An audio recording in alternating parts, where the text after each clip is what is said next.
Sore. Baik, terima kasih karena teman-teman sudah meluangkan waktu di sore ini. Tujuan dari pertemuan kita sore ini untuk melakukan konseling kelompok. Dengan tema konseling kelompok kita itu dengan tema sedih. Baik, aturan dari konseling kelompok ini berasas kerahasiaan dan tidak ada paksaan. Jadi sebelum kita mulai sharing kita pada sore ini, kita akan mulai dengan perkenalan. Jadi perkenalkan, nama saya Novira Sitriani Nabut. Saya di sini sebagai konselor dan teman-teman sebagai konseling silakan memperkenalkan diri. Perkenalkan, nama saya Matius Basaklolo. Perkenalkan, nama saya Yeni Kumartilai. Perkenalkan, nama saya Dedet Alfensena Nurong. Baik, terima kasih atas perkenalan yang teman-teman sudah memperkenalkan diri. Kita akan masuk dalam ice breaking. Jadi ice breaking ini ketika saya bilang tepuk pagi, teman-teman tepuk tangan 1 kali, dan tepuk siang teman-teman tepuk 2 kali, tepuk malam teman-teman cukup tepuknya setengah untuk melatih konsentrasi teman-teman. Jadi kita akan mulai ice breaking. Tepuk pagi, tepuk siang, tepuk malam, tepuk malam, tepuk siang, tepuk pagi, tepuk pagi, tepuk siang, tepuk malam, tepuk siang. Oke, teman-teman, kita sudah melewati ice breaking. Kita akan masuk dalam sharing. Kita dari setiap peristiwa yang saudara-saudari alami, silakan saudara-saudari menceritakan, dan kita akan mulainya dari teman Cirly. Jadi dari peristiwa yang diceritakan oleh teman-teman itu bertema dengan sedih. Jadi teman-teman menceritakan peristiwa sedih apa yang teman-teman alami dari saudara Cirly. Oke, baik. Saya ingin menceritakan peristiwa sedih yang saya alami ketika uang bulanan saya dikirim terlambat oleh orang tua saya. Dan saya juga merasa sedih karena ekonomi juga terbatas. Dan di sisi lain juga saya kayak ini mau bayar ini uang kos, mau beli kebutuhan juga tidak bisa. Maka dari itu saya merasa sedih karena kebutuhan saya tidak terpenuhi karena terbatasnya ekonomi. Oke, dari cerita saudari Cirly, skala keberapa yang saudari Cirly alami? Dari skala 1 sampai 10 itu saudari Cirly perasaan sedihnya ke skala keberapa? 9. 9. Oke.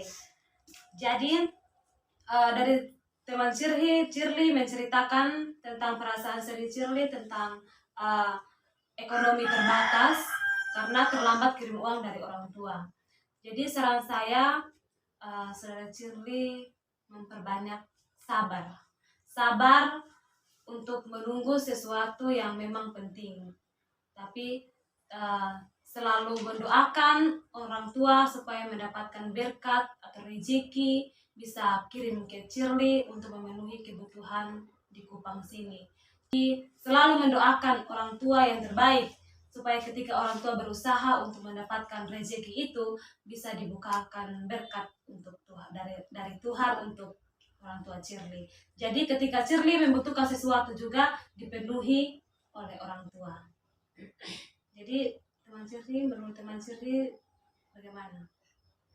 Seperti yang ini teman Novira jelaskan. Pas kok? Pas. Oke, kita akan lanjut ke saudara Yeni. Saudari Yeni. Baik, saya akan menceritakan pengalaman sedih yang saya alami. Itu ketika saya di rumah disuruh masak atau disuruh kerja begitu oleh orang tua saya, tapi saya sudah berusaha melakukan dengan yang terbaik, tapi beta punya mama tuh kayak masih ngomel-ngomel, bilang kerja betul, kerja sepenuh hati. Di situ beta sangat-sangat sedih karena beta sudah berusaha buat yang terbaik, tapi dong kayak sempurna anggap apa yang dibuat tuh. Dia selalu bilang kalau beta tuh kerja sempurna sepenuh hati. Itu yang membuat beta sedih. Terima kasih Kakak Yeni sudah menceritakan perasaan sedih Kakak Yeni. Jadi semua cerita yang Kakak Yeni ceritakan ini perasaan Kakak Yeni dari 10 skala ini, Kakak Yeni memilih skala keberapa? 8. Sedih. Oke. Saran saya Kakak Yeni, jangan melihat kesalahan di belakang, tapi tetap memandang ke depan. Karena kesalahan di belakang akan membawa kita terus dalam kelemahan, kesedihan, kecemasan. Jadi Kakak Yeni kerjakan apa yang menurut Kakak Yeni baik. Dan jangan melihat sesuatu yang membuat Kakak Yeni lemah. Tapi kerjakan apa yang Kakak Yeni kerjakan, terus melakukan yang terbaik untuk semua pekerjaan yang ada dalam rumah. Mungkin saja emosi yang keluar dari orang tua melatih kesabaran Kakak Yeni, supaya bagaimana cara untuk bersabar menghadapi sesuatu yang berat. Jadi Kakak Yeni bisa belajar dari situ, melatih iman Kakak Yeni, terus bersabar, terus melangkah ke depan, jangan melihat masalah yang di belakang. Kalau kita melihat masalah yang di belakang, pasti saja kita akan merasakan ketekanan dan juga kita lemah untuk mengembangkan diri kita menjadi pribadi yang lebih baik. Jadi Saudara Yeni, saya sarankan lebih melakukan hal yang menurut Kakak Yeni baik. Jangan melihat ke belakang, karena kalau kalian lihat ke belakang masalah-masalah itu yang akan membuat Kakak Yeni tertekan dan juga lemah. Bagaimana Kakak Yeni? Siap? Pas. Oke, kita akan lanjut lagi ke teman kita Ertin. Silakan Kakak Ertin menceritakan perasaan sedih apa yang Kakak Ertin alami dalam kehidupan Kakak Ertin.